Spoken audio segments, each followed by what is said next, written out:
Welcome to our channel Telugu teaching class. ఈరోజు మనమైతే maths mock test గురించి అందులో ఎక్స్ప్లెనేషన్ ఇవ్వడానికి వచ్చాం.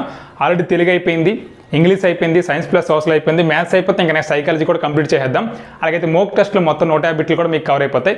అలాగే మనమైతే టెస్ట్ సిరీస్ టెట్కి 49 రూపాయలకి కేవలం 5 గ్రాండ్ టెస్ట్లు ఇస్తున్నాం. వాటి ఎక్స్ప్లెనేషన్ కూడా ఇలాగే మ్యాథ్స్ అన్ని కూడా వీడియో రూపంలో త్వరలో రేపటి నుంచి వస్తాయి. సో అందులో మీరు తీసుకున్న ఇంట్రెస్ట్ ఉంటే 5 గ్రాండ్ టెస్ట్లు మీకు ఇప్పుడే అప్లోడ్ చేస్తాం. అవన్నీ కూడా అవి మీకు ఎప్పుడు కావాలంటే అప్పుడు దాన్ని క్యాచ్ చేసుకోవచ్చు. అంటే ఎప్పుడు కావాలంటే అప్పుడు దాన్ని మీరు వీలైనప్పుడు రాసుకోవచ్చు, ఎన్నిసార్లు రాసుకోవచ్చు, డిఎస్సి వరకు కూడా ఉంటాయి. సో 5 గ్రాండ్ టెస్ట్లు 49 రూపాయలే. దాన్ని తీసుకోవాలనుకుంటే ఇప్పుడే మీరైతే టీచర్ తీరు అనే యాప్ ఇన్స్టాల్ చేసుకోండి.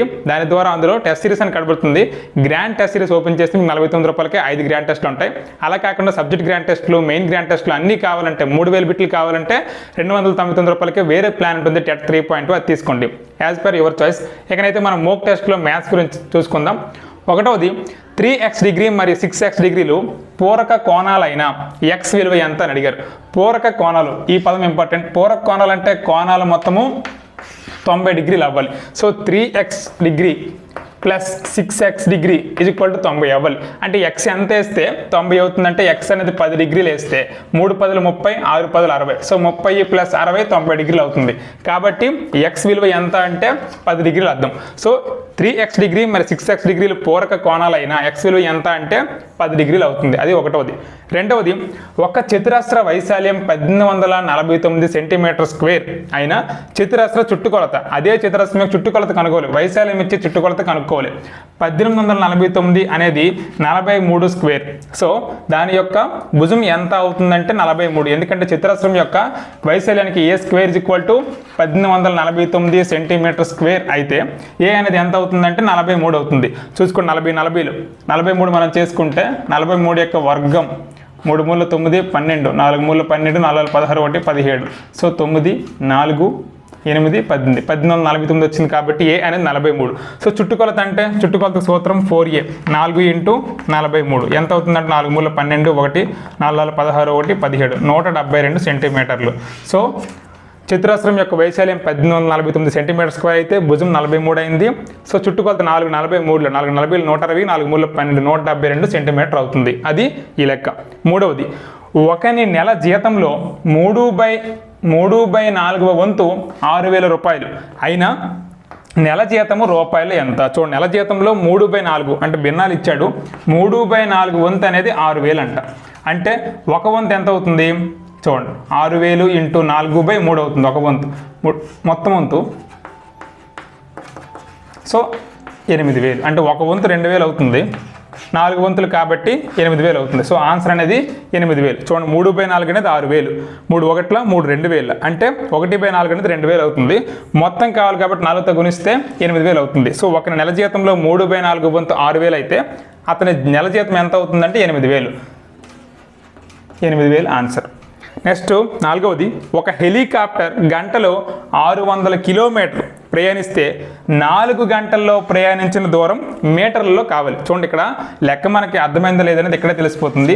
కిలోమీటర్లు ఇచ్చారు, మీటర్లలో ఆన్సర్ అడిగారు. సో ఆ వేరియేషన్ కొలతలు అనేది ఇక్కడ కొలతల్లో సూక్ష్మంగా బిట్టిపోయే ఛాన్స్ ఉంటుంది కాబట్టి కొలతలు చేసేటప్పుడు చాలా జాగ్రత్తగా చేయాలి.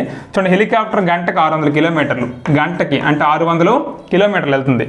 సో 4 గంటలకు కాబట్టి 4తో గుణిస్తాం. మరి కిలోమీటర్ ఎందులో మార్చుకోండి అంటే 1000 కాబట్టి 1000తో గుణించేస్తాం. కిలోమీటర్కు 1000 మీటర్లు కాబట్టి 6 4ల 24. సున్నాలు ఎన్నంటే 1 2 3 4 5, 2 3 4 5. సో 24 లక్షల మీటర్లు అనమాట.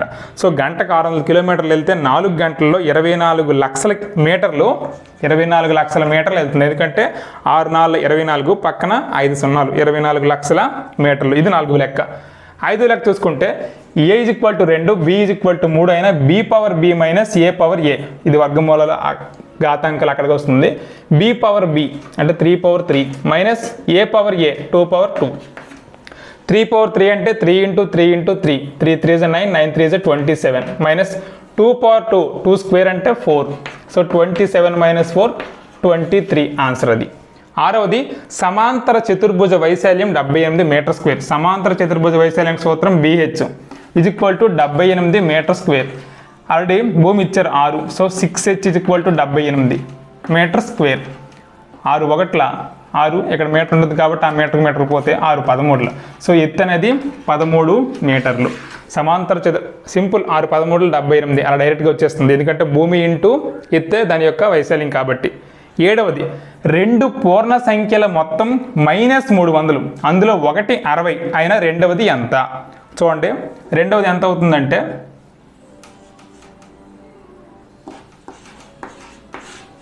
-360 అవుతుంది. ఎందుకంటే చూడండి, -300 -60 ప్లస్ మైనస్ చేస్తాం కాబట్టి 0 6 3 మైనస్, సో -360 వస్తుంది. ఎందుకంటే సపోజ్ లెక్కని రివర్స్లో చేసుకుంటే ఈజీ వచ్చేస్తుంది. -360లోంచి 60 తీయాలి కాబట్టి ఇక్కడ ప్లస్ ఉంటుంది కాబట్టి 0 0, 6లోంచి 6 తీస్తే 0 3 -300 వస్తుంది.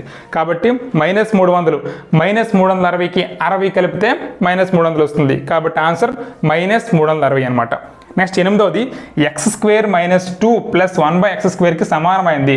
సింపుల్, మనకి a² - 2ab + b² ఆ సూత్రము a - b హోల్ స్క్వేర్ అనేది వస్తుంది. సో ఇక్కడ x - 1/x² కానీ లెక్క అక్కడ అలా ఇవ్వలేదు, ఈ స్క్వేర్ తీసేసి x - 1/x into x - 1/x ఇచ్చారు. దాన్ని మనం చేసుకుంటే x² - 2ab అంటే 2 into x into 1/x x పోతుందిగా 2 మిగులుతుంది ప్లస్ 1/x². సో దీని యొక్క అర్థం ఏంటంటే x - 1/x² లేదా x - 1/x into x - 1/x. ఇది 8వ లెక్క. తోది 12,000 ఓటర్లు గల నియోజకవర్గంలో 60% మంది ఓటు వేసిన వారి సంఖ్య చూడండి, ఓటు వేసిన వారి శాతమే ఇచ్చాడు, ఓటు వేసిన వారి సంఖ్య ఇచ్చాడు. 12,000 ఇంటూ 60/100, 1 0 1 0 1 0 1 0 పోతే 6 12 72 2 0 అంటే 7,200 మంది ఓటు వేశారు. సో ఓటు వేయని వారిది కూడా ఒక్కోసారి అడగవచ్చు. అప్పుడు ఏం చేస్తామంటే 12,000లో 7,200 తీయాలి, 0 0 8 4 అలా వస్తుంది. ఇది ఓటు వేయని వారు అడిగితే, ఇప్పుడు ఆన్సర్ అయితే 7,200 ఎందుకంటే ఓటు వేసిన వారి సంఖ్య అడిగాడు. నెక్స్ట్ యాంగిల్ ఏబిసిలో AB = BC = CA, AB = BC = CA 3 భుజాలు సమానమైతే ఆ త్రిభుజం ఏది? సమబాహు త్రిభుజం. అలాగే అడగవచ్చు AB = BC = CA అయితే యాంగిల్ A అడగవచ్చు. అప్పుడు ఇది ఎంత అవుతుంది? సమబాహు త్రిభుజం కాబట్టి 60 డిగ్రీలు అవుతుంది. సో అలా కూడా అడగవచ్చు సమబాహు త్రిభుజం. 11వది x⁴y³ - 2xy + y⁴5 సమాస పరిమాణం ఎంత? ఇది 10th క్లాస్ 9th క్లాసులో ఉంది.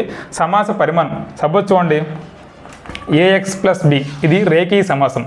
అలా కాకుండా x² + 2 ఇది 2 పరిమాణం కాగల లేదా వర్గ బహుపది అంటారు, ఎందుకంటే 2 పరిమాణం. అలా కాకుండా పరిమాణం మనం కనుక్కోవాలనుకుంటే ఇచ్చిన పదాల్లో ఏ పదం యొక్క పరిమాణం అంటే దాని ఘాతం ఎక్కువ ఉంటే అదే దాని యొక్క పరిమాణం అవుతుంది. సో ఇక్కడ దీనికి 4 + 3 7 ఉంది, ఇక్కడ 1 1 2 ఉంది, ఇక్కడ 5 ఉంది. సో దీని యొక్క సమాస పరిమాణం ఎంత అవుతుందంటే 7 అవుతుంది. అలా కాకుండా దీనికి పరిమాణం అడిగితే 1, దీనికి పరిమాణం అడిగితే 2, x చరరాశి గల బహుపది యొక్క పరిమాణం అనమాట. అలా అడుగుతాడు. ఇది 12వది x/7 - 2 = 5 అయినా x ఇక లెక్క చదవాలి బాగా. వర్గం మూలపు విలువ అడిగాడు. వర్గం మూలము అంటే రూట్ కట్టాలి xకి. చూద్దాం, x ఈ 7 ఉంది కదా, ఈ ముందు -2 పట్టుకెళ్తే +2 అవుతుంది, 7 ఇక్కడ 7 ఉంటుంది. సో x = 7 × 7 జనరల్గా అయితే గుణించేస్తాం, 49 ఆప్షన్లు ఇస్తాడు, ఆన్సర్ పెట్టేస్తాం, తప్పు అయిపోతుంది. అలా కాకుండా x 49 కాబట్టి √x కావాలి. మన √49 అంటే దాని విలువ 7 × 7 కాబట్టి 7 అవుతుంది. √7 కాబట్టి 7². ఈ స్క్వేర్కి రూట్కి పోతే 7 మిగులుతుంది. సో √x విలువ ఎంత అంటే 7. ఆన్సర్లో ఆప్షన్లో 49 ఉంటుంది, 7 ఉంటుంది, 49 పెట్టేస్తే తప్పు అయిపోతుంది. మనం కొంచెం చదవాలి.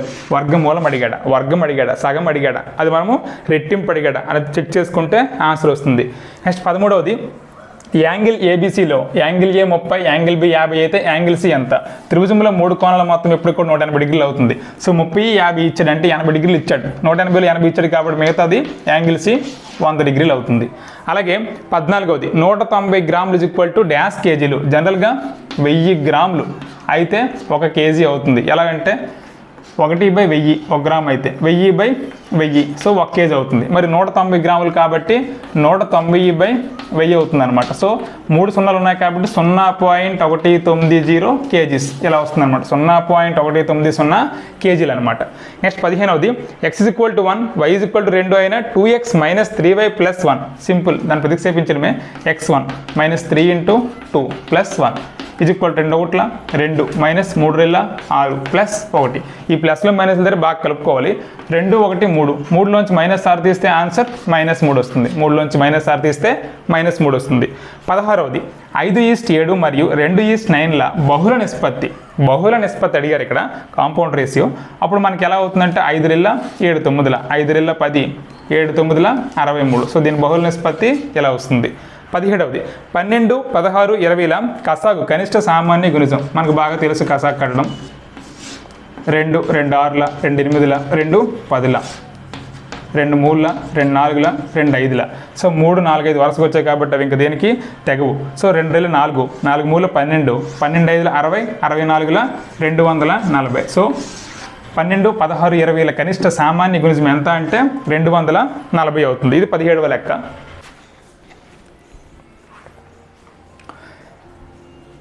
నెక్స్ట్ 18వది ఒక టీచర్ 72 నోట్స్ కొని తరగతిలో విద్యార్థులకు సమానంగా పంచెను. ప్రతి ఒక్కరికి 4 నోట్స్ లభించిన మొత్తం విద్యార్థులు మొత్తం 72, ఒక్కొక్కరికి వచ్చినవి 4. సో 4 18ల 72 కాబట్టి మొత్తం విద్యార్థులు 18 మంది. 18 4ల 72. 19వది మొదటి 5 సరి సంఖ్యల అంక మధ్యమం లేదా సగటు అంటారు. అంక మధ్యనే సగటు అంటారు. చూద్దాం. మొదటి 5 సరి సంఖ్యలు అంటే 2 4 6 8 10. ఇవే మొదటి 5 సరి సంఖ్యలు. సో సగటు అంటే బై ఇవన్నీ 5 రాసులు మొత్తము బై రాసుల సంఖ్య. 2 4 6 6 6 12 12 8 20 20 10 30 30 by 5 is equal to 6. So 2 4 6 8 10ల అంక మధ్యం ఎంత అంటే 6. మొదటి 5 సరి సంఖ్యల అంక మధ్యం అంటే 6. చాలామందికి డౌటు ఇక్కడే ఎక్స్ప్లెయిన్ చేస్తాను. మొదటి 100 పూర్ణాంకాలు అంటే 0తో కలిపి లెక్క పెట్టి 99 వరకే వెయ్యాలి. 0 99 మొత్తం 100 అవుతాయి. అలా కాకుండా 100 లోపు అన్నా కూడా 99 వరకే వెయ్యాలి. లేదా 0 నుంచి 100 వరకు గల పూర్ణాంకాల వ్యాప్తి అంటే అప్పుడు 100 - 0 వేయాలి. ఇలా మొదటి 100 అంటే 99 - 0 99 వస్తుంది. ఈ పూర్ణాంకాల దగ్గర చాలామంది కన్ఫ్యూజ్. ఇదైతే క్లియర్ చేసుకోండి.